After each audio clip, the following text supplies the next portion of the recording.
I'm going to teach you how to make this handy dandy after school appetizer anytime snack, a pizza shell that you can make ahead and then reheat it as you make the pizzas. Not a difficult recipe, and it is so crunchy and so delicious, and they freeze extremely well. I cannot wait to show you how to do this.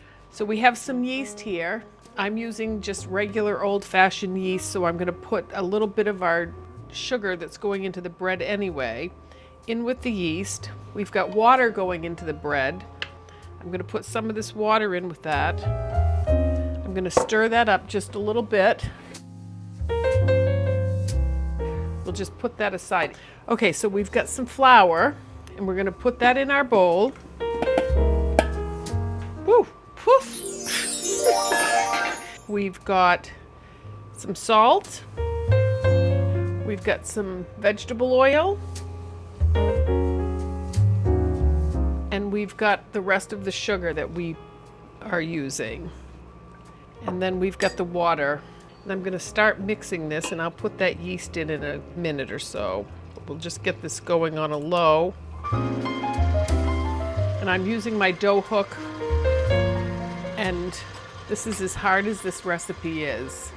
Okay, so that's already starting to puff up, so I'm just going to put that in so we can get this moving along. Okay, so all of the ingredients are in. We're going to turn this up. I'm going to give it a little stir. Clear the sides just a little bit. You can actually do all of this by hand as well. The only difference is we're going to need this in here after we get it mixed for 5 minutes. If you're doing it by hand, you would just change this kneading phase to 10 minutes on a counter that's floured. And I'm going to leave this. I'm going to set the timer for 5 minutes. I've got this on about a medium to medium high speed. Okay, so this has gone for 5 minutes. I'm going to take this out, and I'm going to put it in a container that has been greased. I used Crisco on this. I got this for Christmas. I love this because it has a top on it so it doesn't dry out.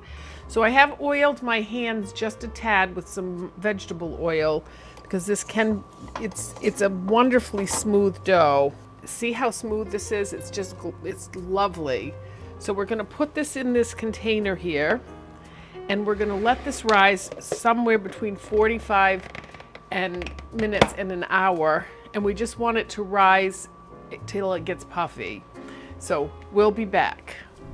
Okay, so the bread is nice and puffy. It got very puffy. I took the top off and it kind of deflated a little bit, but that's okay. We're going to take a little bit of oil and oil our workspace.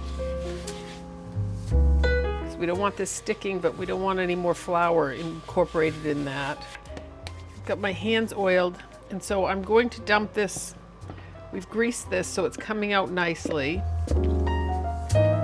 And this is I'm going to divide this into 10 pieces of dough, and I'm actually going to weigh these on my scale.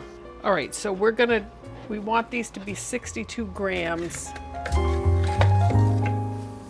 I just don't know what that's going to look like, so we're going to just take a piece and see where we are. That's 73, so I just need a little bit off. Okay, that's good. And we're just going to separate these into 10 different pieces, just to make them as consistent as possible.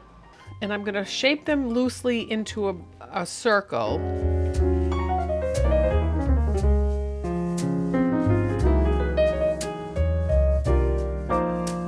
We're going to go with about a 4 to 5 inch circle here. Okay, that's pretty good. We're going to put this on the tray, and then we're going to leave these in the open air for about 10 minutes, and then we're going to put them in the oven. Okay, it's been about 12 minutes, and these have risen nicely. So the oven is at 500 degrees. And we're going to bake these for about 5 minutes, but we're going to keep an eye on them. while they're baking. So I'm going to put this not in the middle rack, but nearer the bottom rack. We're going to put a timer on for 5 minutes.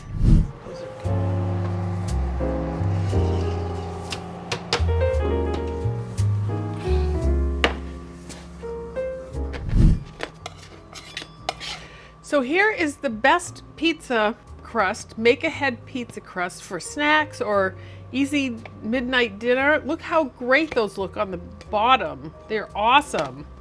Okay, we'll let these cool. Got one more pan to put in, and then we'll make some pizza.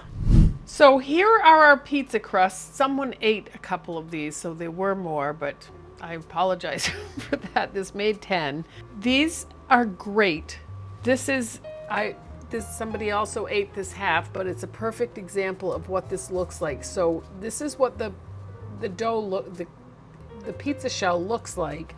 They're nice and crunchy because we've cooked them at the high temperature.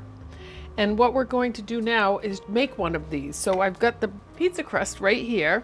You can fancy these up if you want, but these are a great after school snack, great charcuterie board thing if you want to make these and put them on a board and cut them into little pieces. So we'll put a little sauce on these. Sometimes I put a little Parmesan underneath that, but I'm just going to keep this simple because this is just a simple recipe, and it's a simple way to make a pizza. The dough has plenty of room to cook as a pizza in the oven. It's not going to make this too crunchy. So we're going to put this in at let's see, what do I have this at? 475 oven, and it takes about 5 minutes. You just want the cheese to melt. We're going to put this on the middle rack, and we'll just keep an eye on it. Okay, and here is our snack pizza with homemade pizza dough.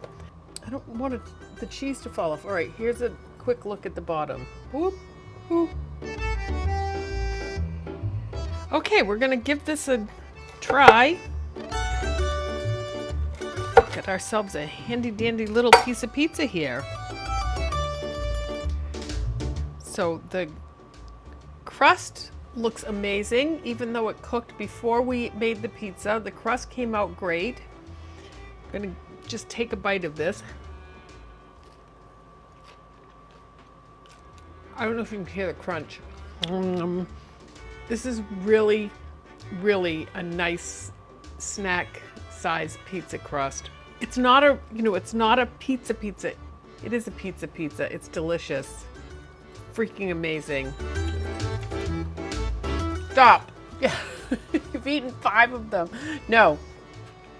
So here is a really easy way to prepare for after school snacks, and you can double this recipe if you want to make more. You can make these a little bit smaller if you want, and if you find that 475 is too much heat, turn it down to 450.